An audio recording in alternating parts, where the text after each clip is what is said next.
तो चलिए स्टार्ट करते हैं आज के इस पार्ट 2 को भी, जिसमें बायोलॉजिकल डाइवर्सिटी से रिलेटेड मोस्ट इंपॉर्टेंट टॉपिक्स को मैं और ही ज़्यादा क्लियरली मैं समझाता चल रहा हूँ और आप लोग ज़रूर इसको देखते चलें, जिसमें आप लोगों को अच्छे से चैप्टर समझ में आए। तो यहाँ पर बात की जा रही किंगडम मोनेरा का। देखिए विटेकर क्लासिफिकेशन में 5 क्लासिफिकेशन में आप लोगों ने देखा होगा 5 किंगडम थे। एक था मोनेरा, दूसरा था प्रोटिस्टा, तीसरा था फंगी और चौथा क्या था, चौथा प्लांटे और लास्ट में एनिमेलिया। ठीक है, these are the common 5 kingdom जो कि क्लासीफाइड किए गए थे R.H. विटेकर के द्वारा। ठीक है, तो basic characteristics of kingdom Monera, तो कौन कौन से बेसिक कैरेक्टर्स थे किंगडम मोनेरा के ऑर्गेनिज्म में। ठीक है, तो चेक करते हैं। सपोज करिए आपके सामने कोई लिविंग ऑर्गेनिज्म रखा जाए, उसको कैसे आपको आइडेंटिफाई करना है, कैसे पता करना है कि ये कौन से किंगडम का मेंबर है। तो उसके लिए आप लोगों को उसके जनरल फीचर्स पता होने चाहिए। ठीक है, तो पहला किंगडम मोनेरा, तो इसके जनरल फीचर्स कौन कौन से हैं इसको मैं बता देता हूँ।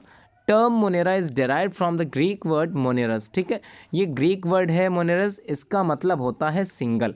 तो सिंगल का मतलब कुछ भी हो सकता है, आगे पढ़ते हैं तो सिंगल का मतलब क्या है इसको आगे बताता हूँ। द फर्स्ट पॉइंट जो यहाँ पर दिया गया है, all the members of the kingdom Monera वो कैसे होते हैं, प्रोकैरियोटिक होते हैं, मतलब सबसे पुराने सेल वाले, या फिर ये कह लें नॉट डेवलपिंग न्यूक्लियर मेम्ब्रेन। ऐसे ऑर्गेनिज्म जिसमें सेल मेम्ब्रेन्स या सेल ऑर्गेनेल्स डेवलप नहीं था उसे प्रोकैरियोटिक बोलते हैं। और सारे प्रोकैरियोटिक के मेंबर जो थे वो इसी किंगडम मोनेरा में रखे गए हैं। ठीक है, सिमिलरली आगे वही लिखा है, न्यूक्लियर मेम्ब्रेन इज एब्सेंट। ठीक है, क्लियर समझ में आ गया। सेकंड पॉइंट देख लेते हैं, generally members of this kingdom are unicellular. ठीक है, मोस्ट इंपॉर्टेंट पॉइंट है, कैसे थे, यूनिसेलुलर थे। और कैसे थे, प्रोकैरियोटिक थे। यूनिसेलुलर बैक्टीरिया आर स्फेरिकल जिसको कोकस बोलते हैं, रॉड शेप्ड जिसको बैसिलस बोलते हैं, कॉमा शेप्ड जिसको वाइब्रियम बोलते हैं, और स्पायरल शेप्ड जिसको स्पायरलम बोलते हैं। तो ध्यान से समझ लीजिए, बैक्टीरिया के जो टाइप आप लोगों ने पढ़े on the basis of their shape, तो उनके आकार के हिसाब से आप लोगों ने सीख भी लिया कि बैक्टीरिया जो यूनिसेलुलर थे, स्फेरिकल शेप के हो सकते थे, रॉड शेप के हो सकते थे, कॉमा शेप्ड के हो सकते थे, और स्पाइरल शेप के भी होते हैं और हो सकते हैं। ये सभी किस में रखे गए हैं, किंगडम मोनेरा में। क्लियर हो गया। थर्ड पॉइंट देख लेते हैं, on an average bacteria are 1 micrometre long and 0.5 micrometre wide. तो बैक्टीरिया का जो यहाँ पर लेंथ दी गई है बिल्कुल इतने ही साइज़ के बैक्टीरियाज होते हैं। Cell is surrounded by cell membrane. देखिए सेल आप लोग समझ गए होंगे, इसके जो बाहरी कवच की बात की जा रही है वो घिरा रहता है, सेल घिरा रहता है बाय अ सेल मेम्ब्रेन जिसको हम लोग सेल वॉल के नाम से जानते हैं। तो बेसिकली जो यहाँ पर बैक्टीरिया की बात हो रही है वो बनी होती है किसकी, पेप्टिडोग्लाइकेन की। ठीक है, इसको जरूर याद कर लिए, मोस्ट इंपॉर्टेंट है। अगर आप लोग आगे जाके बायोलॉजिकल में अपना करियर देख रहे हो, मेडिकल की तैयारी करना चाहते हो, ये मोस्ट इंपॉर्टेंट टॉपिक के साथ मोस्ट इंपॉर्टेंट पॉइंट भी है। तो क्या है, कंपाउंड पेप्टिडोग्लाइकेन। ये क्या होता है, ये बैक्टीरिया का सेल वॉल होता है। जैसे आप लोगों ने पढ़ा होगा plant cell wall is basically made up of cellulose, उसी तरह से बैक्टीरियल सेल वॉल बनी होती है पेप्टिडोग्लाइकेन की। ठीक है, आगे बढ़ते हैं, फिफ्थ पॉइंट देख लेते हैं, some members of Monera move with the help of flagella. कुछ मेंबर्स में बाहर की तरफ कुछ सीड, जैसे आप लोगों ने अमीबा में सीडोपोडिया देखा था, बिल्कुल उसी तरह से कुछ मेंबर्स ऑफ मोनेरान्स के जो मेंबर होते हैं उनमें आप लोग फ्लैजिला देख सकते हो। ठीक है, फ्लैजिला क्या होता है मैं आप लोगों को डायग्राम में दिखा देता हूँ।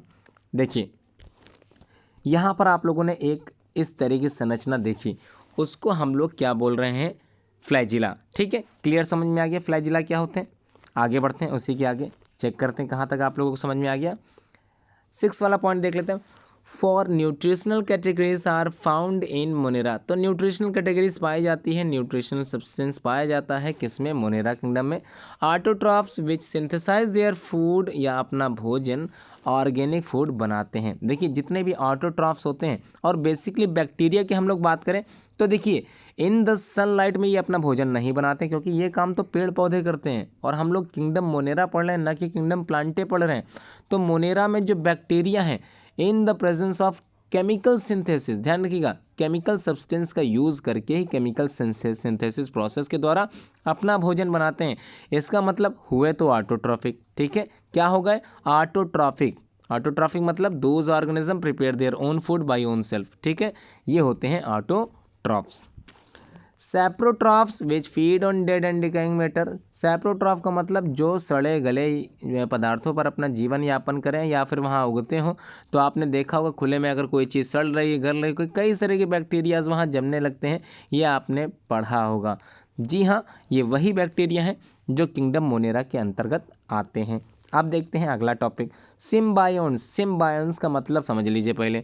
सिम्बायोटिक रिलेशनशिप ऐसी रिलेशनशिप होती है जिसमें दो ऑर्गेनिज्म एक दूसरे पर अपना क्या रखते हैं, अधिकार रखते हैं। जैसे आप लोगों को याद होगा, भैंस जो चर रही थी, क्या घास चर रही थी खेत में, और उसके ऊपर कौवा आके बैठ जाता है, और कौवा क्या करता है, भैंस के ऊपर के जो जुएं होते हैं उसको खा जाता है, ठीक है। इससे फ़ायदा किसको हुआ, दोनों को फ़ायदा हुआ, ठीक है। बिल्कुल इसी तरह सिम्बायोन्स का मतलब आप लोग समझ गए होंगे, which use to food from other living organism with which they are associated for mutual benefit. देखिए म्यूचुअल बेनिफिट आ गया ना, दोनों एक दूसरे से बेनिफिट प्राप्त कर रहे हैं। भैंस के ऊपर क्या था, जुआ था, वो जुआ कौन खा गया, कौवा खा गया, ठीक है। क्लियर बात समझ में आ गई।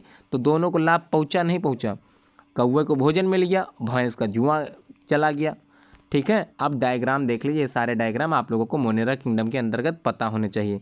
पहला है बैक्टीरियल सेल या फिर बैक्टीरिया है, सेकंड है नॉस्टॉक, एनाबीना नॉस्टॉक, ये दो आप लोगों ने पढ़ने हैं, ध्यान रखिएगा। नाइट्रोजन फिक्सेशन में ये महत्वपूर्ण भूमिका निभाते हैं। तो एनाबीना और नॉस्टॉक, बिल्कुल डायग्राम इसी तरह से है ना। आगे बढ़ते हैं, पैरासाइट्स। तो पैरासाइट्स क्या होते हैं, which absorb food from the living organism and cause harm to them. हमारे शरीर में बैक्टीरिया चले जाते हैं और क्या करते हैं, हमारे शरीर को नष्ट करने का कार्य करते हैं।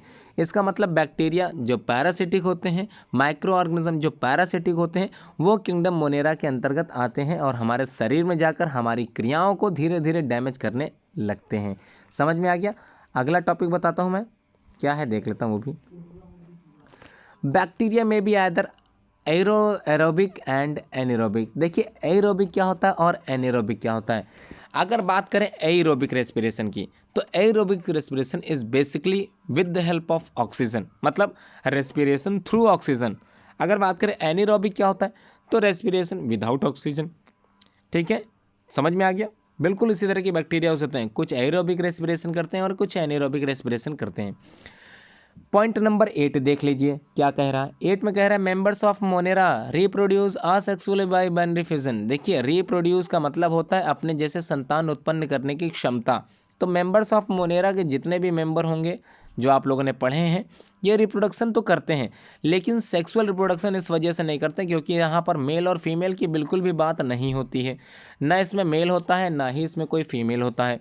यहाँ पर असेक्सुअल रिप्रोडक्शन होता है, मतलब एक ही पेरेंट से ही क्या होता है, नए संतान या न्यू इंडिविजुअल अराइज होते हैं, ठीक है। इसलिए जब ऐसी कंडीशन होती है कि पेरेंट से ही उनके न्यू इंडिविजुअल अराइज होते हैं, तब वहाँ पर एक कंडीशन आती है जिसको बोलते हैं असेक्सुअल रिप्रोडक्शन, ठीक है। और असेक्सुअल रिप्रोडक्शन के कई टाइप होते हैं, मैं बता देता हूँ सारे टाइप्स, लेकिन यहाँ पर बाइनरी फिजन मस्ट है, ठीक है। तो टाइप बता देता हूँ, याद कर लीजिए। देखिए पहला जो टाइप होता है वो फिजन होता है। फिजन बेसिकली दो तरह के होता है, बाइनरी और मल्टीपल। यहाँ पर कैसा है, बाइनरी फिजन।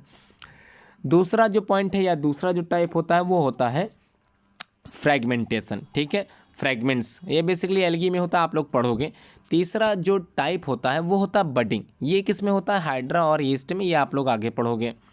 और जो अगला टाइप होता है वो स्पोरुलेशन या स्पोर फॉर्मेशन का होता है, वो आप लोग फंगस में पढ़ोगे। और जो टाइप होता है वो होता है वेजिटेटिव प्रोपोगेशन, ये बेसिकली दो तरह का होता है, नेचुरल होता है और आर्टिफिशियल होता है। ये भी आप लोग आने वाली क्लासेस में ज़रूर पढ़ोगे। मैं उम्मीद करता हूँ इसी क्लास में भी आप लोगों के इस टॉपिक को मैं ज़रूर कवर कराऊँ, ठीक है। वैसे 10th में तो ये टॉपिक ही है पूरा असेक्सुअल रिप्रोडक्शन और सेक्सुअल रिप्रोडक्शन, ठीक है। फिलहाल तो अभी आप लोगों को मोनेरा किंगडम के बेसिक पॉइंट्स मैं बता रहा हूँ, उसको अच्छे से जरूर जाने। 9th पॉइंट है some bacteria show a primitive mode of sexual reproduction. कुछ बैक्टीरिया शो करते हैं कैसा रिप्रोडक्शन, सेक्सुअल रिप्रोडक्शन शो करते हैं। तो परेशान होने की आवश्यकता नहीं है, कुछ ही करते हैं, सभी नहीं करते। They are the most abundant micro organism, सबसे पुराने एबंडेंट माइक्रो ऑर्गेनिज्म होते हैं। Hundreds of bacteria are present in the handful of soil. मतलब कहने का ये है कि आप अगर मिट्टी को अपने हाथों में उठाते हो तो उस मिट्टी में कई सारे बैक्टीरियाज हो सकते हैं। Bacteria also live in extreme habitats such as hot springs, desert, snow and deep oceans. इसका मतलब बैक्टीरियाज हमारे आसपास के अलावा पानी में भी पाए जा सकते हैं, रेगिस्तान में भी पाए जा सकते हैं, बर्फ़ में भी पाए जा सकते हैं, और ऐसे क्लाइमेटिक कंडीशंस वाले शहर में या फिर जगह या फिर देश में पाए जा सकते हैं जो काफ़ी ज़्यादा गर्म होता है, वहाँ पर भी होते हैं। अब हम लोग कुछ मेन टॉपिक हैं मोनेरा किंगडम से रिलेटेड यहाँ पर बताया गया है। आर्की बैक्टीरिया, देखिए क्या है आर्की बैक्टीरिया, इसके बेसिक्स कैरेक्टरिस्टिक मैं बता देता हूँ। वैसे तो इसी का ही एग्जांपल है आर्की बैक्टीरिया। देखिए आर्की बैक्टीरिया एग्जांपल है, ध्यान रखिएगा, समझ लेते हैं इसको भी अच्छे से। Archae is derived from the Greek word archaios means ancient और प्रिमिटिव, यानी कि सबसे पुराने हैं, तो सबसे पुराने बैक्टीरिया यहाँ पर आर्की बैक्टीरिया हो गए। They live in the most harsh habitat such as extremely salty areas, ठीक है, हेलोफाइल्स बोलते हैं, हॉट स्प्रिंग को हम लोग थर्मो एसिडिफाई बोलते हैं, एंड मार्सियरीज जिसको हम लोग मैथनोजेंस बोलते हैं। Second point, the size of archaebacteria ranges from one length of a micrometre और टू मोर देन 15 माइक्रोमीटर, तो काफ़ी छोटा साइज हो गया। Some of the archaebacteria है फ्लैजिला, कुछ के पास फ्लैजिला होता है और some are less flagella. Their cell wall does not contain peptidoglycan, most important है, इसको जरूर अंडरलाइन कीजिए। जो आर्की बैक्टीरियाज होते हैं उसमें पेप्टिडोग्लाइकन बिल्कुल भी नहीं होता। Their cell wall rigid are made up of pseudomurein, ध्यान रखिएगा, इसकी जो सेल वॉल होती है रिजिड होती है, जो आपकी बनी किसकी होती है, स्यूडोम्यूरियन की बनी होती है। स्यूडोम्यूरियन क्या होता है, सेल वॉल होती है, किसकी सेल वॉल है, आर्की बैक्टीरिया की। This kind of cell wall makes it immune to effect the lysosome, ठीक है, ये इसकी सहायता करती है। Archaebacteria produce membrane lipids but they have other bonds connective fatty acids to molecule of glycerol, ठीक है, जो इसको किससे मिलते हैं, बैक्टीरिया और यूकैरियोट हैव ईजियर बॉन्ड बनाते हैं। पांचवा point, Archie bacterias obligate anaerobes होते हैं, एनारोबिक्स आप लोग पढ़ चुके हैं। And they survive only in the oxygen free environment, ये ऐसे स्थानों पे ज़्यादातर रहते हैं जहाँ पर ऑक्सीजन नहीं होती, जहाँ पर ऑक्सीजन होगी वहाँ पर ये सर्वाइव नहीं कर पाते हैं और अडॉप्ट नहीं कर पाएंगे ऐसे एटमॉस्फेयर को, इसलिए archaebacteria are the obligate anaerobics कहलाते हैं। And they survive only in the oxygen free environment, जहाँ पर ऑक्सीजन बिल्कुल भी ना हो। Their DNA contains a single circular molecules which is compact and tightly wound. No proteins are associated with the DNA. आप लोगों ने पढ़ा होगा DNA बाकी सब में तो होता ही है, लेकिन यहाँ पर प्रोटीन इज एसोसिएटेड कर दिया जाता है DNA के द्वारा, जबकि यहाँ पर ऐसा कुछ भी नहीं है। Archaebacteria produce asexually bye binary fission, तो आर्की बैक्टीरिया रिप्रोड्यूस होता है थ्रू द बाइनरी फिजन के द्वारा। और लास्ट में जो मोस्ट इंपॉर्टेंट है, इसको जरूर अच्छे से याद कर लीजिए, transduction, transformation, conjugation leads to genetic recombination, genetic material transfer होने की प्रोसेस बताई जा रही है, causing to the continued evolution of the active bacteria, ठीक है, जो कंटिन्यू करती है आर्की बैक्टीरिया के लिविंग ऑर्गेनिज्म को। सेकेंड मोस्ट इंपॉर्टेंट है, इसको भी जरूर मार्क करिए, इसको अच्छे से जरूर समझिए। प्रोटिस्टा किंगडम के बारे में बताने जा रहा हूँ पार्ट 2 में। आप लोगों को आज की इस वीडियो को अच्छे से समझना होगा, अच्छे से सुनना होगा और एंड तक जरूर वीडियो देखें जिसमें आप लोगों को चैप्टर अच्छे से समझ में आ सके। प्रोटिस्टा के मेन फीचर्स की बात करूँ तो सबसे पहला मोस्ट इंपॉर्टेंट फीचर क्या है, वहाँ पर जो ऑर्गेनिज्म थे वो प्रोकैरियोट के थे मोनेरा में, जबकि यहाँ पर कैसे होंगे, यूकैरियोटिक नेचर के होंगे, ठीक है। पहला पॉइंट है kingdom Protista include unicellular eukaryotic organism, मतलब सिंगल सेल के ऑर्गेनिज्म होंगे लेकिन यूकैरियोटिक नेचर के होते हैं। Generally they are unicellular but some are colonial होते हैं। देखिए यूनिसेलुलर का मतलब एक कोशिकीय होते हैं, लेकिन कुछ ऐसे हो जाते हैं जो एक ज़्यादा कोशिका के हो सकते हैं, नहीं सॉरी, एक कोशिका के तो होते हैं लेकिन कॉलोनियल में रहते हैं, मतलब कई तरह की कॉलोनी बना के रहते हैं, उसमें काफ़ी सारे समूह में एक साथ रहते हैं, ध्यान रखिएगा। मल्टी सेलुलर मत करिएगा, इसको नहीं गलत हो जाएगा। सम कॉमन एग्जाम्पल जिसके डायग्राम यहाँ बने हुए इसको मैं बता देता हूँ। क्लेमाइडोमोनास है, Chlamydomonas is the common example and the Euglena, and the last one is Paramecium. These are the most important examples of the kingdom Protista. तो ये प्रोटिस्टा के क्या हैं, एग्जाम्पल्स हैं। अब हम लोग बात करते हैं सेकेंड पॉइंट पे। सेकेंड पॉइंट में कह रहा है organism process well defined nucleus. देखिए यहाँ पर डिफाइंड न्यूक्लियस है, वहाँ पर क्या था, डिफाइंड न्यूक्लियस बिल्कुल नहीं था, और खास तौर पर न्यूक्लियर मेम्ब्रेन बिल्कुल नहीं मिल रही थी। यहाँ पर क्या हो रहा है, न्यूक्लियर मेम्ब्रेन प्रेजेंट होती है और डिफाइंड न्यूक्लियस होता है, और साथ में सारे सेल ऑर्गेनल्स अच्छे से दिखाई देते हैं। In some form plastids are flagella are so pleasant, कुछ फॉर्म ऑफ प्लास्टिड्स में फ्लैजिला का पाया जाना निश्चित होता है। Plastid containing organism are autotrophic and others are holozoic. देखिए जिसमें प्लास्टिड पाया जाता है, प्लास्टिड देखिए बेसिकली 3 तरह के होते हैं, chloroplast, chromoplast, leucoplast. Basically containing होते हैं, पाए जाते हैं, किस में पाए जाएंगे, ऑटोट्रॉफिक मोड ऑफ न्यूट्रिशन वाले ऑर्गेनिज्म में, ठीक है। बट कुछ में होलोजोइक न्यूट्रिशन होता है, मतलब अपना भोजन खुद नहीं बना पाते। फिफ्थ में कह रहे हैं all the physiological activities are carried out by the single cell. सारी एक्टिविटीज़ एक सिंगल सेल के द्वारा कंप्लीट की जाती है, यहाँ तक कि एक्सक्रीशन, डाइजेशन, न्यूट्रिशन सब कुछ एक सिंगल सेल के द्वारा होती है। 6 पॉइंट में लोकोमोशन इज बाय फ्लैजिला के द्वारा, सीलिया के द्वारा, सीडोपोडिया के द्वारा और मूवमेंट ऑफ द सेल के द्वारा, ठीक है। तो यहाँ पर इंपॉर्टेंट पॉइंट्स क्या है, सीडोपोडिया। सीडोपोडिया किसका लोकोमोटरी ऑर्गन होता है, आप लोगों ने पढ़ा है अमीबा का, ठीक है। इसी तरह से सीलिया और इसी तरह से फ्लैजिला का जो काम होता है वो लोकोमोशन होता है। लोकोमोशन का मतलब मैं बता देता हूँ, हो सकता है आपको ना पता हो। लोकोमोशन का मतलब होता है अगर कोई organism with the help of any organ की सहायता से एक स्थान से दूसरे स्थान तक जाता है, इस प्रोसेस को बोलते हैं लोकोमोशन, ठीक है। तो लोकोमोशन का मतलब होता है एक स्थान से दूसरे स्थान तक जाना, और लोकोमोटरी ऑर्गन का मतलब होता है कि ऐसा ऑर्गन जो उसकी सहायता करे एक स्थान से दूसरे स्थान तक ले जाने में, जैसे हम लोगों के पैर, ठीक है। आगे बढ़ते हैं। रिप्रोडक्शन बेसिकली ये सेक्सुअल भी होता है और असेक्सुअल भी होता है, ठीक है। अब बात करते हैं अगले क्लासिफिकेशन किंगडम की, जिसका नाम है फंगी। तो फंगी के बारे में काफ़ी कुछ सीख लेते हैं आज की इस सेकंड पार्ट की वीडियो में। तो उम्मीद करता हूँ आप लोगों को समझ में अच्छे से आ रहा हो। कमेंट बॉक्स में ज़रूर कमेंट करिए कि आपको वीडियो कैसा लग रहा है, और क्या आप लोगों को बायोलॉजिकल जितने भी कंटेंट मैं पढ़ाता हूँ क्या उसमें इंटरेस्ट आता भी है, या फिर सिर्फ एक मजबूरी होती है जिसको आप लोग पूरा करते हो तभी यहाँ पर लाइव बने होते हो। तो ज़रूर लिखें कमेंट बॉक्स में, कमेंट करके तो ज़रूर बताएं। तो चलिए आगे बढ़ते हैं, किंगडम फंगी के बारे में पढ़ लेते हैं। तो फंजाई भी इसको बोलते हैं। तो चलिए जान लेते हैं किंगडम फंगी के बारे में, क्या क्या कैरेक्टरिस्टिक फीचर इसमें इंक्लूड किए गए हैं। तो पहला जो स्टार्टिंग यहाँ पर लिखा है उसको अच्छे से मैं समझा देता हूँ। Fungi includes heterotrophic eukaryotic organism. इसका मतलब देख लीजिए, कई स्टूडेंट यहाँ कंफ्यूज होते हैं कि हेटरोट्रॉफिक मोड ऑफ न्यूट्रिशन होता क्या है।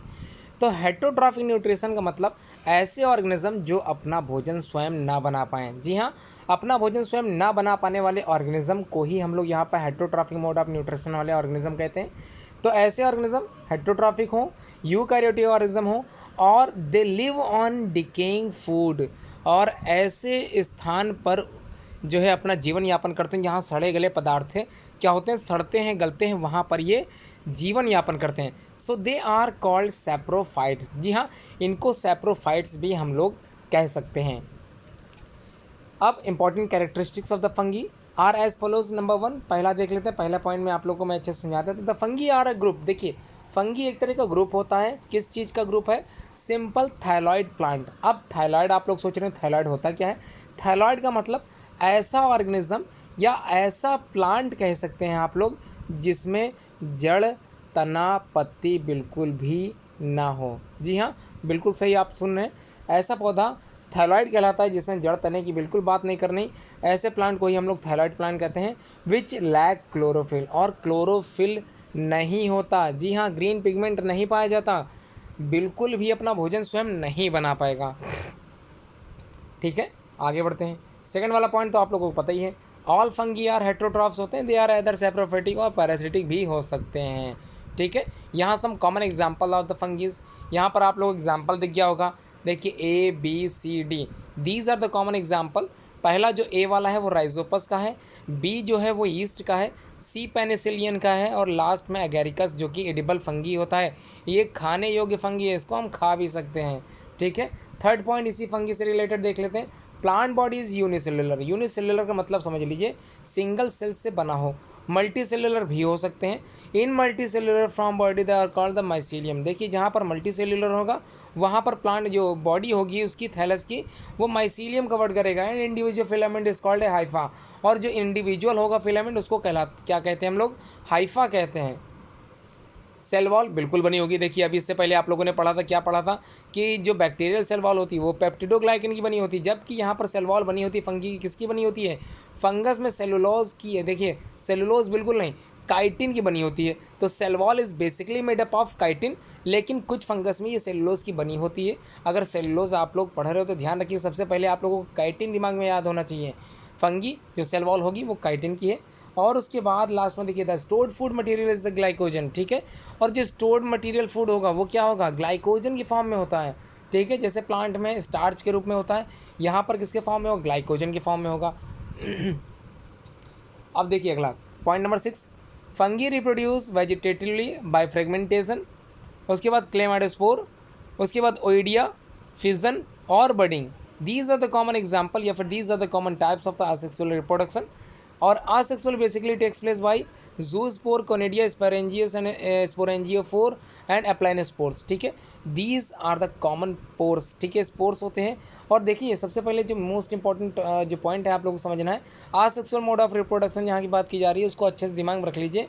पॉइंट नंबर 7 में sexual reproduction involve the fusion of gamete. Fusion of gametes के बाद ही होता है सेक्सुअल रिप्रोडक्शन, यानी कि मेल गैमेट और फीमेल गैमेट का फ्यूजन जो होता है। The gamete are produce in the gametangia, ठीक है। गैमेट कहाँ बने, गैमेटेंजियम बनेंगे। फीमेल आर द होमोथैलिक और हेट्रोथैलिक, दोनों तरह के हो सकते हैं। Alternation of generation is found, दोनों में क्या देखिए ऑल्टरनेशन और जनरेशन पाया जाता है। फंगी आर फाउंड एवरीवेयर, सभी जगह पाए जा सकते हैं, ठीक है। आप लोग चाहें तो अगर फंगी देखना चाहते हो तो टिफ़िन बॉक्स में ब्रेड रख के रखिएगा, उसको हफ्ते भर तक अपने बॉक्स को बिल्कुल बंद रहने दीजिएगा। कुछ समय बाद जब आप लोग टिफ़िन बॉक्स खोलोगे तो उसमें फंगी आप लोगों को दिख जाएंगे। जी हाँ, वही फंगी है जिसके बारे में आप लोगों ने आज सीखा। अब बात कर लेते हैं लाइकेंस की। तो लाइकेंस क्या था, most important topic of the fungi. तो फंगस से रिलेटेड टॉपिक है, यानी कि यहाँ पर कुछ चीज़ें आप लोगों को एक्स्ट्रा में मैं सिखाने वाला हूँ। A lichen is a stable symbiotic association between a fungus and the alga. तो इसका मतलब ये हुआ एल्गी। एल्गी किस कलर के होते हैं, ग्रीन कलर के होते हैं। इसका मतलब क्लोरोफिलस होते हैं। और फंगी जो होते हैं वो नॉन क्लोरोफिलस होते हैं, क्लोरोफिल बिल्कुल नहीं पाया जाता। तो सिंपल से मैं समझाना ये चाहता हूँ कि जो लाइकेन होते हैं ये सिम्बायोटिक रिलेशनशिप रखते हैं। अब ये किसके बीच में यहाँ पर जो है योजक कड़ी के रूप में काम कर रहे हैं, तो बता देता हूँ। एल्गी और किसके बीच की होती है ये कड़ी, फंगी, ठीक है। एल्गी और फंगी, तो इन दोनों के संयोजन से मिला है क्या, लाइकेन। दिमाग में उठाइएगा लाइकेन। अब लाइकेन बात करते हैं, लाइकेन को फूड कहाँ से मिलता है, तो फूड मिलता है कहाँ से, एल्गी से। एल्गी क्या करते हैं, अपना भोजन खुद बनाते हैं, ठीक है। ग्रीन एल्गी जो होते हैं अपना भोजन खुद बना लेते हैं, prepare their food by own self, ठीक है। जबकि फंगस ऐसा नहीं कर पाते। तो खाना बनाकर कौन देगा, लाइकेन को एल्गी देगा। और रहने के लिए स्थान कौन देगा, फंगी देगा। तो ये दोनों की सिम्बायोटिक रिलेशनशिप ये लाइकेंस में आ जाएगी। उम्मीद करता हूँ आप लोग समझ गए। The lichen symbiosis is throughout the mutualism, since both the fungi and the photosynthetic partners are called the photobions benefit. Lichen fungi requires carbon as a food resources and provided by their symbiotic algae cyanobacteria. Fungal hyphae provide the water nutrients and algae.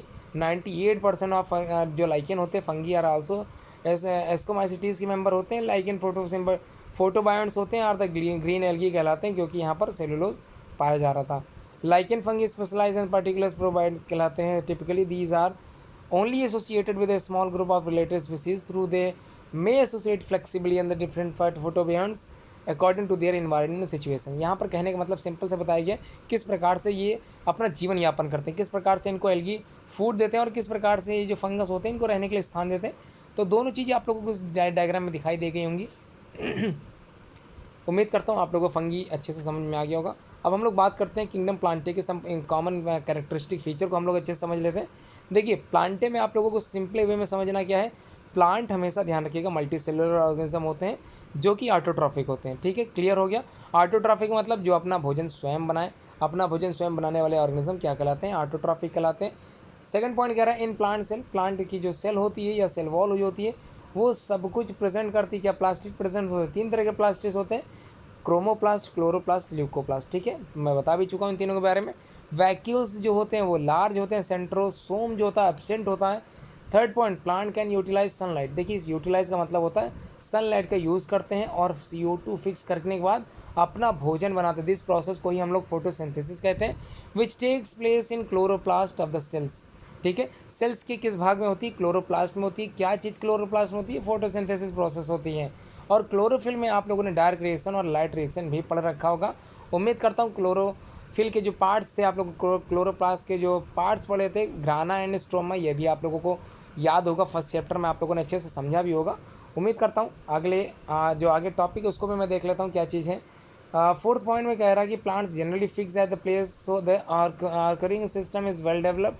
तो anchoring system जो होता है well develop होता है और generally fix होते हैं एक ही जगह पे अपना जीवन यापन करते हैं, या फिर ये कह लें फिक्स्ड होता है, वहाँ से वो बिल्कुल भी हट नहीं सकते। हायर प्लांट्स हो the tissue and organ grade system, जितने हायर प्लांट होते हैं वो tissue and organ grade organisations के अंतर्गत आते हैं। रिप्रोडक्शन इज प्राइमरी सेक्सुअल होता है, यानी कि मेल और female parts of the flower आप लोगों ने पढ़ रखा है, तो इसका मतलब पाया जाता है। गैमेटोफाइट, जिसको हैप्लॉइड कंडीशन कहते हैं, generation is progressively reduce in the higher member of the kingdom plant. तो यहाँ पर these are the common characteristic feature of the plant kingdom. उम्मीद करता हूँ ये सारे फीचर्स आप लोग अच्छे से समझ गए होंगे। अब हम लोग बात करते हैं डिविजन्स की। डिविजन्स इसका होने जा रहा है थैलोफाइटा के मेंबर्स का। थैलोफाइटा होता क्या है ये आप लोगों को मैं पहले से बता चुका हूँ, फिर भी मैं बात कर लेता हूँ। थैलोफाइटा पहला पॉइंट में दे दिया गया है, plant body is thallus like. Thallus like मतलब it is not differentiated into root system and leaves. तो बिल्कुल भी आइडेंटिफिकेशन नहीं हो पाएगा किस चीज़ में, रूट बिल्कुल नहीं दिखाई देंगे, स्टेम बिल्कुल नहीं दिखाई देगा, लीव्स बिल्कुल भी समझ में आने वाले नहीं हैं। सेल्स जॉइन होती है to form the thread like और फ्लैट रिबन लाइक स्ट्रक्चर जो है बनाती है, जिसको हम लोग बोलते हैं थैलोफाइटा के मेंबर्स। ठीक है, यहाँ पर some common example of the Thallophyta के मेंबर दे दिए गए हैं। उम्मीद करता हूँ आप लोग इसको अच्छे से ज़रूर याद करोगे। पहला एग्जाम्पल यूरोथ्रिक्स है, दूसरा फ्यूकस है, तीसरा सरगासम है, and the last one second last one है क्या है, वेट्राकर्स्प्रेम है। उसके बाद पॉलीसिफोनिया, द लास्ट ऑप्शन ये दे दिया गया है। उम्मीद करता हूँ आप लोग अच्छे से समझ गए होंगे। अब इसी में ही कुछ जनरल पॉइंट्स हैं। पहला पॉइंट तो आप लोग समझ गए, सेकंड पॉइंट देखते थे। ऑल प्लांट्स, जितने भी प्लांट्स होते हैं वो ऑटोट्रॉफिक मोड ऑफ कंडीशंस की न्यूट्रिशंस रखते हैं, मतलब अपना भोजन स्वयं बनाते हैं। वैस्कुलर टिश्यू तो आप लोग पढ़ चुके हैं, xylem and phloem. These are, यहाँ पर अगर थैलस की बात करें, थैलोफाइटा के मेंबर की बात करें, बिल्कुल भी प्रेजेंट नहीं होते। Gametes are not protected by the sterilise jacket of the cells. Gamete बिल्कुल भी प्रोटेक्ट नहीं किया जाता स्टेरलाइज जैकेट के द्वारा। एम्ब्रियो बिल्कुल नहीं बनने वाला। गैमेटोफिटिक फेज जो होती है डोमिनेंट होती है इन लाइफ साइकिल में। ठीक है, प्लांट्स आर प्रोडोमिनेंटली एक्वाटिक होते हैं, मतलब बेसिकली क्या होते हैं, नमी युक्त वातावरण में रहते हैं, या फिर ये कह लें कि पानी में रहते हैं। तो बिल्कुल सही है, आप लोग अच्छे से समझ सकते हैं। अब डिवीज़न ब्रायोफाइटा की बात कर लेते हैं। देखिए सबसे पहला डिवीज़न क्या था, सबसे पहला थैलोफाइटा था। सेकंड डिवीज़न क्या है, ब्रायोफाइटा। तो ब्रायोफाइट्स क्या होते हैं इसको भी अच्छे से समझ लेते हैं। These are called the amphibians of the plant kingdom. देखिए एम्फीबियंस क्या होते हैं, जो फ्रॉग आप लोगों ने पढ़ा था एम्फीबियंस में, तो फ्रॉग मेढक जो होते हैं वो पानी में भी रहते हैं, पानी के बाहर भी रहते हैं। बिल्कुल इसी तरह से यहाँ पर बात जो की जा रही है, these are the called amphibians of the plant kingdom, मतलब प्लांट किंगडम के एम्फीबियंस कहलाते हैं। Bryophyta are the considered as the first land plant, और यही सबसे पहले लैंड प्लांट कहलाते हैं, मतलब धरती पे आने वाले या फिर धरती पे पाए जाने वाले प्लांट्स कह सकते हैं आप लोग। Which include the simplest in the most primitive members, कह सकते हैं सबसे पुराने मेंबर्स में से एक हैं। फर्स्ट पॉइंट करके मैं समझा देता हूँ। Bryophytes are the moisture in the shade loving plant, मतलब ऐसे नमी युक्त वातावरण में रहते हैं या पाए जाते हैं जहाँ पर मॉइस्चर होता है, शेड होता है। दे ग्रो ऑन सॉइल्स, और मिट्टी पर ये अपने जीवन यापन करते हैं। एक्सपोज रॉक, चट्टानों पर भी उगाते हैं। Trees trunks and the banks of the rivers in the ponds, नदी के किनारे की बात करें या फिर तालाब के किनारे की बात करें तो वहाँ पर भी आप लोगों को ब्रायोफाइट्स के मेंबर्स देख सकते हैं। सेकंड पॉइंट में कह रहा है main plant body is the gametophyte which is either prostrate flattened thallus और इरेक्ट हो सकता है, थैलस संगठन भी उसमें हो सकता है। Small leafy from differentiated into rhizoids, stem like and leaf like structures भी मिल सकते हैं। जी हाँ, कितनी अच्छी बात की गई है, यहाँ पर डिफ्रेंशिएशन देखने के लिए मिल सकता है, मतलब स्टेम, लीफ और रूट की जो हम लोग बात कर रहे थे, थोड़ा बहुत स्ट्रक्चर यहाँ पर दिखने लगता है। इसलिए ब्रायोफाइट्स के बारे में जितना मैंने आप लोगों को बताया है उतना ज़रूर अपने दिमाग में रखें। First amphibian of the classification कह सकते हैं, फर्स्ट एम्फीबियंस होते हैं। Some common example of the phylum, या सम कॉमन, फाइलम तो बिल्कुल नहीं आएगा, डिवीजन है। Some common example of the division bryophyta, तो नंबर ए है, बी है, सी है, डी है, और सामने लास्ट वाला जो आप लोगों को ये दिख रहा है, और एफ भी है। यहाँ पर नाम भी दे दिए गए, ए क्या है, मर्केंशिया है, और बी है रिक्सिया, सी है रिक्सिया है, ये विंटर साइड है, डी मार्केंशिया है, और ई क्या है, ये भी मार्केंशिया ही है। थोड़ा सा मार्केंशिया की स्पेलिंग थोड़ी सी मिस्टेक नहीं है, तो आप लोग परेशान मत होइए, सही कर लीजिए। फ्यूनेरिया लास्ट ऑप्शन दे दिया गया है। उम्मीद करता हूँ आप लोग समझ गए होंगे। और तो इसी ब्रायोफाइट्स के ही सम कॉमन एग्जाम्पल या सम कॉमन कैरेक्टरिस्टिक फीचर यहाँ दे दिए गए, इसको भी मैं समझा दे रहा हूँ। थर्ड पॉइंट है यूनिसेलुलर और मल्टीसेलुलर राइजोइड्स आर प्रेजेंट। देखिए यूनिसेलुलर और मल्टीसेलुलर दोनों तरह के होते हैं। The thallus is internally either simple और डिफ्रेंशिएटेड इनटू मैनी टिश्यूज़, ठीक है, कई तरह के टिश्यूज़ में डिफ्रेंशिएट किए जा सकते हैं। वैस्कुलर टिश्यू बिल्कुल एब्सेंट होगा, मतलब जाइलम और फ्लोएम बिल्कुल भी दिखने वाले नहीं हैं। ब्रायोफाइट्स रिप्रोड्यूस वेजिटेबली, जिसका मतलब यहाँ पर फ्रेगमेंटेशंस कह सकते हैं, जीमा कप के द्वारा होता है, एडवेंसिस ब्रांचेस निकली होती हैं। Bulbils and the protonema, these are the common examples, या फिर these are the common types of the asexual reproduction mode के वेजिटेटिव प्रोपोगेशंस के द्वारा होते हैं। 7th पॉइंट में सेक्सुअल रिप्रोडक्शन oogamous के द्वारा होता है। ध्यान से अच्छे समझ लीजिए, oogamous is basically the secondary sexual reproduction होता है, ठीक है। आगे बढ़ते हैं। इसका मतलब it takes place by the motile male gamete called antherozoids and large non motile female gametophyte, जिसको स्फीयर कहते हैं। ये दोनों ही आपस में फ्यूजन करते हैं। 8th पॉइंट में कह रहा है the gamete are produce within the multicellular sex organs which are provided with an outer sterile jacket, और आउटर स्टेराइल जैकेट पाया जाता है। एंथ्रीडियम की बात करें, the male sex organ usually consist of a single layer of the sterile jacket cells investing a mass of androcytes. Each androcytes give arise a single related motile anthrozoid, और antherozoid की अगर हम लोग बात कर चुके हैं तो एंथ्रोसाइड मेल मोटाइल गैमेट्स होते हैं, ये आप लोगों ने ऊपर ही पढ़ लिया था। उसके बाद आर्किगोनियम की थोड़ा सा डिस्कशन कर लेते हैं, आर्किगोनियम क्या होता है, कैसे क्या बनना हो। तो archegonium is a multicellular flask shaped structure of the basal swollen part is called the vent and the narrow upper part is neck कहलाता है। Large sphere and the small ventral canal as cells are present होता है in the ventral side पर। नेक जो होता है वो canal sales are present होता है नेक रीजन पर। नेक इस फॉर्म 5 और 6 vertical rows of the cells, इनसे मिलके बने होते हैं। अब इन्हीं के बारे में और कुछ पॉइंट्स बचे हैं, इसको भी मैं बता देता हूँ। Fusion of male and female gamete result in the formation of spore, spore बनता है दोनों का फ्यूज़न होने के बाद। 11th पॉइंट में water is essential for the process of fertilization. Fertilization क्या होती है, एक प्रोसेस होती है जिसमें fusion of male and female gamete जो है कंप्लीट होते हैं। Sporophyte consist of foot seta and the capsule of the foot and the capsule. Sporophyte is totally और partially dependent on the gametophyte. All the members of this show heterotrophic alternation पाया जाता है। तो चलिए अब हम बात करते हैं डिवीज़न टेरिडोफाइटा की। ध्यान रखिए, कई स्टूडेंट टेरिडोफाइट्स की स्पेलिंग गलत लिखते हैं। टेरिडोफाइटा में आप लोगों को पी साइलेंट करके लिखना है, इसको ध्यान रखिएगा। तो टेरिडोफाइटा के मेंबर्स कैसे आप लोग पहचानोगे, टेरिडोफाइट्स के मेंबर होते हैं या फिर टेरिडोफाइटा डिवीज़न से बिलोंग करते हैं, कैसे पहचानोगे? तो सम कॉमन कैरेक्टरिस्टिक फीचर मैं यहाँ बताने वाला हूँ और सम कॉमन एग्जाम्पल्स के साथ, ठीक है। तो पहला पॉइंट है, टेरिडोफाइट शोज करते हैं, क्या दिखाते हैं, distinct alternation of generations show करते हैं। सैप्रोफाइट फेज इज डोमिनेंट रहता है, हमेशा ध्यान रखिएगा। स्पोरोफिटिक जो फेज होता है वो डोमिनेंट रहता है, इसको दिमाग में जरूर रख लीजिएगा। सम कॉमन टेरिडोफाइट यहाँ पर आपके सामने स्क्रीन पे दिखाई दे रहा होगा आप लोगों को। इसमें से देखिए क्या क्या आप लोगों को दिमाग में बैठाना है। स्पोरेंजिया यहाँ पर दिखाई दे रहा है ना, सिलोटम, ठीक है, सिलोटम एक कॉमन एग्जाम्पल है। सिलाइजनेला दूसरा एक कॉमन एग्जाम्पल है।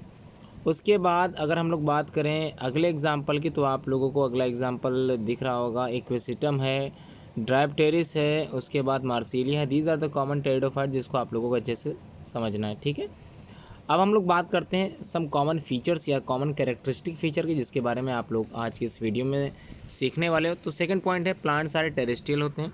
तो टेरिडोफाइट्स के जो मेंबर होते हैं, ध्यान समझिएगा, टेरिडोफाइट्स के जितने भी मेंबर्स होते हैं टेरेस्ट्रियल होते हैं। सम मॉइस्ट लैंड में उगते हैं, शेड लविंग होते हैं। सम प्लांट्स आर एक्वेटिक हो सकते हैं, जीरोफिटिक कंडीशंस के हो सकते हैं, एपीफाइट्स हो सकते हैं, ठीक है। These are the basic characteristic feature of pteridophytes. उसके बाद इसके बाद जो स्पोरोफाइट्स बनते हैं, प्लांट बॉडी इज डिफ्रेंशिएटेड होती है। किस चीज़ में डिफ्रेंशिएटेड होती है? रूट होता है, स्टेम होता है और साथ में लीव्स भी बनते हैं। इन प्रिमिटिव की बात करें, पुराने समय की बात करें, pteridophytes rhizoid are present in the place of roots. तो रूट के स्थान पर राइजोइड्स प्रेजेंट होते हैं। उसके बाद adult plant has adventitious root because primary root is short live, ठीक है। तो यहाँ पर एडवेंटिशियस रूट होती है। एडवेंटिशियस रूट ऐसी रूट होती है जो रेडिकल से ना निकले, ठीक है, क्योंकि रेडिकल से निकलने वाली जो रूट होती है वो टैप रूट होती है, मतलब ट्रू रूट, ठीक है। आगे बढ़ते हैं। इनके जो स्टेम्स होते हैं, स्टेम्स मतलब तने होते हैं, वो सीधे होते हैं, इरेक्ट होते हैं। Aerial in the many pteridophytes fern like generally have underground stem called rhizome. तो कई प्लांट्स में या फिर कई टेरिडोफाइट्स की अगर हम लोग बात करें, जैसे फंस यहाँ पर नाम रखते हैं, इनके जो स्टेम्स होते हैं अंडरग्राउंड स्टेम होते हैं, अंदर की तरफ रहते हैं, जिसको हम लोग यहाँ पर राइजोम कहते हैं। ठीक है, इसको जरूर दिमाग में रखिए कि राइजोम क्या होते हैं, अंडरग्राउंड स्टेम होते हैं। 6 पॉइंट में लीव्स आर सिंपल होता है या फिर किसी किसी में कंपाउंड लीव भी दिखाई देती है। Ferns have compound leave which shows the circinate venation. ठीक है, तो वर्नेशन के बारे में हम लोग चर्चा करेंगे बाद में। फिलहाल तो यहाँ पर आप लोगों को समझना क्या है, लीव सिंपल भी होती है, कंपाउंड लीव भी होती है। Ferns have compound leave which shows the circinate vernation show करती है। पॉइंट नंबर 7 वेस्कुलर टिश्यूज, जिसमें जाइलम और फिल्म की बात करें तो एज वेल एज ये दीज आर वेल डेवलप्ड होते हैं, बट वेसल्स की अगर हम लोग बात करें या फिर कंपेनियन सेल्स की बात करें तो ये एब्सेंट होते हैं जाइलम और फ्लैम रेस्पेक्टिवली, मतलब दोनों में। Mesophylls is not differentiated into palisade and spongy parenchyma, तो ये मेसोफिलस की बात हो रही है। प्लांट्स आर होमोस्पोरस होते हैं, produce any one type of spore केवल प्रोड्यूस करते हैं, या फिर हेटेरोस्पोरस होते हैं, produce 2 types of spore. 10th point में स्पोरेंजिया प्रोड्यूसेस स्पोर, जो स्पोरेंजिया होते हैं वही स्पोर्स प्रोड्यूस करते हैं। Sporangia develop in axil of stem and leaves और on the ventral surface of the leaves, these leaves are called the sporophyll. इन ferns की अगर बात करें, फर्म्स में स्पोरेंजिया डेवलप करता है, ग्रुप्स नोन एज सोराई जिसको कहते हैं। पॉइंट नंबर 11 देख लेते हैं, sporangia develop from a single cell, कहाँ से निकला होता है, सिंगल सेल से। ठीक है, और from a group of superficial cell से। ठीक है, यहाँ पर आप लोगों को इतना दिमाग में रखना है। इन थैलोफाइट, थैलोफाइट का मतलब आप लोग जानते हैं plant body not differentiated as well. तो थैलोफाइट्स की बात करें, जैसे ब्रायोफाइट्स हो गया, टेरिडोफाइट्स हो गया। सीट आर, देखिए सीट बिल्कुल नहीं बने होते हैं। द रिप्रोडक्टिव ऑर्गन जो होते हैं plant in this all 3 groups are very inconspicuous होते हैं and they are therefore called, इसी वजह से इनको हम लोग बोलते हैं क्रिप्टोगैमी। ठीक है, तो क्रिप्टोगैमी या फिर क्रिप्टोगैमस ऐसे ग्रुप ऑफ प्लांट्स होते हैं जिसमें बिल्कुल भी आप लोगों को डिफ्रेंशिएशन नहीं मिलने वाले हैं। और those with hidden reproductive organ, जिसमें छुपे रहते हैं higher plant as well as differentiated reproductive tissue, the ultimately make seed are called phanerogams, जिसमें सीड बनते हैं उनको फेनेरोगैम कहते हैं, जिसमें सीड बिल्कुल नहीं बनते उनको क्रिप्टोगैम्स कहते हैं। Seeds are found stored and utilise in the initial growth, जो सीड फॉर्मेशन होता है during reproductive seeds consist of the embryo along with the stored food, और उसमें क्या होता है, स्टोर फूड रहता है। During the germination store food is utilise by the initial growth. और जो फेनेरोग्राम्स होते हैं, फेनेरोग्राम्स मतलब जो सीड प्रोड्यूस करते हैं, are further classified on the basis of naked और कवर्ड सीड, इनका क्लासिफिकेशन बाद में भी की गई है। पहली जो क्लासिफिकेशन है वो जिम्नोस्पर्म्स को लेकर है, दूसरी जो क्लासिफिकेशन है वो तुम्हारा किससे रिलेटेड होगा, एंजियोस्पर्म से रिलेटेड होगा। कॉम्प्लेक्स टाइप के ऑर्गेनिज्म या फिर कॉम्प्लेक्स टाइप के प्लांट्स होते हैं उसमें। तो जिम्नोस्पर्मिक प्लांट्स या फिर जिम्नोस्पर्म्स के बारे में सब कॉमन कैरेक्टरिस्टिक फीचर मैं बता देता हूँ। पहला जो पॉइंट दे दिया, जिम्नोस्पर्म्स होते हैं are evergreen perennial trees होते हैं। ठीक है, बिल्कुल आपकी स्क्रीन पे दिख रहा होगा। Sporophyte is differentiated into root, stem and leaves, इन तीनों भागों में बटा रहता है। कंपेनियन सेल्स की बात करें, जाइलम और फ्लोएम की बात करें तो जनरली एब्सेंट होते हैं, वेसल्स एब्सेंट होते हैं, ध्यान रखिएगा। रिप्रोडक्टिव ऑर्गन आर कोन्स होते हैं, स्ट्रोबुलाई कहलाते हैं। Male reproductive organ as the cone, but female reproductive organ as the strobili is lower groups में पाए जाते हैं। ओव्यूल्स जो होते हैं बिल्कुल नेक्ड होते हैं, खुले रहते हैं, इसी वजह से seeds also naked. Pollination by wind होता है, साइकस पाइनस जेनेटम और जिंको बिलोबा, ये these are the common example of the division gymnosperms. और इसी के बारे में हम लोग चर्चा करने वाले हैं अगले जो टर्म्स की है, जिसका नाम है डिवीजन एंजियोस्पर्म्स। तो एंजियोस्पर्म्स में क्या करना, थोड़ा सा डेवलप कर देते हैं, या कॉम्प्लेक्स स्ट्रक्चर के ऑर्गेनिज्म होते हैं या प्लांट होते हैं, इनको भी अच्छे से समझ लेते हैं। पहला पॉइंट दे दिया गया है, angiosperm word made from the 2 Greek word, जिसका नाम होता है angio means covered and sperma मतलब होता है सीड। तो कवर्ड सीड स्ट्रक्चर वाले जो ऑर्गेनिज्म हैं वो उनको हम लोग यहाँ कंसिडर करते हैं डिवीजन एंजियोस्पर्म्स में। सेकंड पॉइंट है seed develop inside an organ, पहला पॉइंट है seed develop inside an organ which is modified from become a fruit. Seed जो डेवलप कर रहा है किसी ऑर्गेनिज्म में या फिर ऑर्गन में, तो यहाँ पर बाद में क्या बन जाता है, फ्रूट बन जाता है। दीज आर फ्लावरिंग प्लांट, और एंजियोस्पर्मिक प्लांट को ही हम लोग फ्लावरिंग प्लांट कहेंगे। प्लांट्स आर एनुअल होते हैं, वार्षिक होते हैं, बाइनियल होते हैं, पेरेनियल्स होते हैं, एक वर्षीय, बहुवर्षीय, ये इनकी कैटेगरीज होती हैं। प्लांट्स हर्ब्स में भी आते हैं, श्रब्स में भी आते हैं और ट्रीज़ में भी आते हैं। बेसिकली जो हर्ब्स होते हैं वो लगभग 1 मीटर से जो छोटे प्लांट होते हैं उनको हम लोग कंसीडर करते हैं, जबकि 1 से 3 मीटर के लंबे पौधे जो हम लोग श्रब्स के अंदर का कंसीडर करते हैं, और उससे बड़े प्लांट जो होते हैं वो ट्रीज़ में कंसीडर किए जाते हैं। अगला है sepals and petals are present in the flower. Flower में आप लोगों को कॉम्प्लेक्स स्ट्रक्चर दिखाई देगा, तो चारों वर्ल्स जो फ्लावर के होते हैं, calyx, corolla, androecium and gynoecium, are well developed, ठीक है, वेल डेवलप्ड होंगे। सेवन्थ में कह रहा है ovules are enclose in ovary, so seeds are formed inside the fruit, ठीक है। ओव्यूल्स क्या इनक्लोज होते हैं ओवरी से, इसी वजह से सीड्स क्या होते हैं, फॉर्म करते हैं इनसाइड द फ्रूट, फ्रूट के अंदर ही फॉर्म होते हैं। एम्ब्रियो हैज़ कॉटिलिडॉन्स, देखिए एम्ब्रियो जो भी होगा उसके पास कॉटिलिडॉन्स होते हैं, या फिर ये कहते हैं कि मोनोकॉट और डाइकॉट में ये डिविजन्स होते हैं। इन ये डिविजन्स आप लोगों को अगले टॉपिक में पढ़ना है। पहला डिवीज़न है मोनोकॉट को लेकर, या सेकंड डिवीज़न है डाइकॉट को लेकर। इससे पहले एग्जांपल सामने स्क्रीन पे आप लोगों को दिख रहा होगा, mango, neem and banyan tree, these are the common examples of the angiospermic plant. अब एक एक करके सारे समझ लेते हैं। मोनोकॉट प्लांट या मोनोकॉट प्लांट की बात करें या फिर मोनोकॉटिलिडॉन्स की बात करें तो कैसे समझाओगे। तो इसके 4 पॉइंट बेसिक फीचर्स हैं, इसको आप लोग जरूर अच्छे से तैयार करें। पहला, only one cotyledons is present होता है इन द सीड। सेकंड में रूट्स आर एडवेंटिशियस होगा, ध्यान रखिए जो भी मोनोकॉट के होंगे उनका जो रूट सिस्टम होगा वो एडवेंटिशियस होगा, पैरेलल वेनेशन पाई जाएगी। और फ्लावर्स आर ट्राइमेरस होते हैं, जैसे मेज़ हो गया, वीट हो गया, शुगर केन हो गया, ग्रास हो गया, बैम्बू हो गया। These are the common examples of monocotyledons. उसके बाद डाइकॉटिलिडॉन्स की अगर हम लोग बात करें, 4 बेसिक फीचर्स की बात करें तो सबसे पहला 2 कॉटिलिडॉन्स प्रेजेंट होते हैं in the seed. Tap root present होता है, रेटिकुलेट वेनेशन पाया जाता है प्रेजेंट द लीफ में। फ्लावर आर टेट्रामेरस होते हैं या पेंटामेरस होते हैं, जैसे मस्टार्ड हो गया, मैंगो हो गया, पीपल हो गया, बीन हो गया, पी हो गया, ग्राम हो। These are the common example of the dicot plants, ठीक है।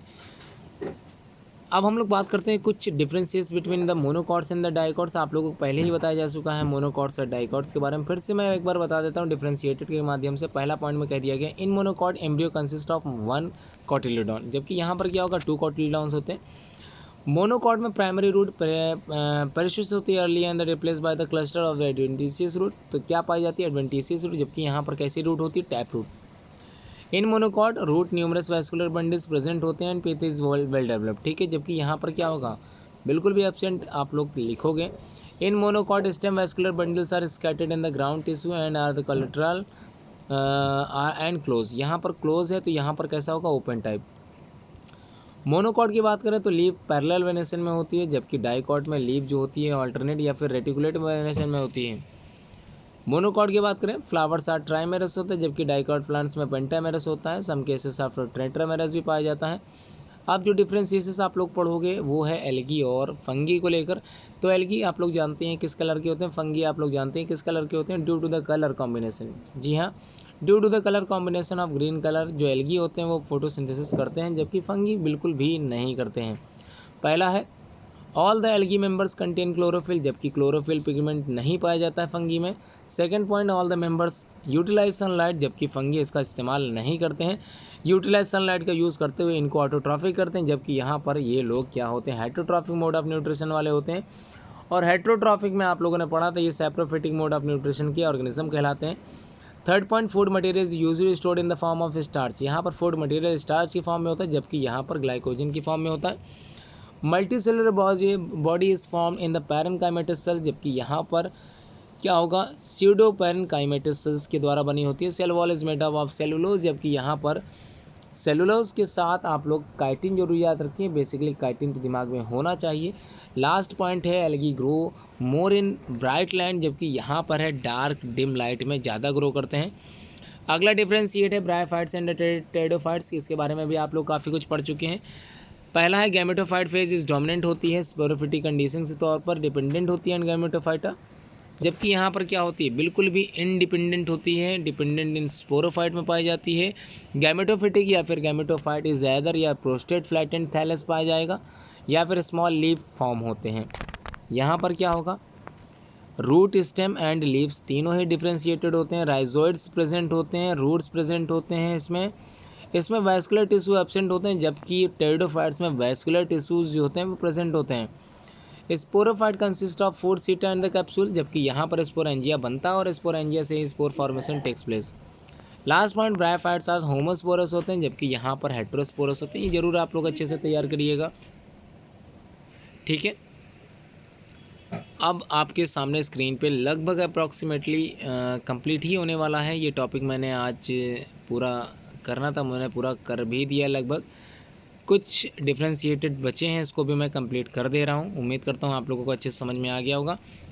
डिफ्रेंशिएट बिटवीन जिम्नोस्पर्मिक एंड टेरिडोफाइट्स, इसके बारे में भी थोड़ा सा चर्चा कर लेते हैं। In pteridophyte sporophyte phase is dominant होती है, but sporophytic and gametophytic both phases are independent, जबकि यहाँ पर क्या होगा, डिपेंडेंट फेज होती है। Vascular tissue are present but secondary growth is absent होती है टेरिडोफाइट्स में। जिम्नोस्पर्मिक में क्या होता है, वैस्कुलर टिश्यूज तो प्रेजेंट होते हैं, जबकि secondary growth also takes place. Sporangia developed singly और instabulous from sorus. Ovule is not form the pteridophyte, जबकि यहाँ पर ओव्यूल बनते हैं और ओव्यूल बनने के बाद ही seed formation takes place. Seed लेकिन कैसे होते हैं ये तो आपको पता ही है, नेक्ड होते हैं। लास्ट में टेरिडोफाइट्स में अगर सीड की बात करें बिल्कुल भी नहीं बनते, जबकि सीड्स प्रेजेंट होते हैं जिम्नोस्पर्मिक प्लांट्स में। अगला जो डिफ्रेंशिएटेड है वो जिम्नोस्पर्मिक और एंजियोस्पर्मिक है, जो कि मोस्ट इंपॉर्टेंट आप लोगों को आना चाहिए, इसको अच्छे से ज़रूर तैयार करें। पहला पॉइंट, जिम्नोस्पर्मिक का था नेक्ड सीड प्लांट कहलाते हैं। ओव्यूल्स बिल्कुल भी क्लोज नहीं होता ओवरी के, यहाँ पर बिल्कुल क्लोज होता है। In gymnospermic essence of the companion cells absent होते हैं, जबकि कंपेनियन सेल्स बिल्कुल प्रेजेंट रहेंगे एंजियोस्पर्मिक पौधे में। In gymnosperms endosperms develop before fertilization, जबकि यहाँ पर आफ्टर फर्टिलाइजेशन के बाद ही बनता है।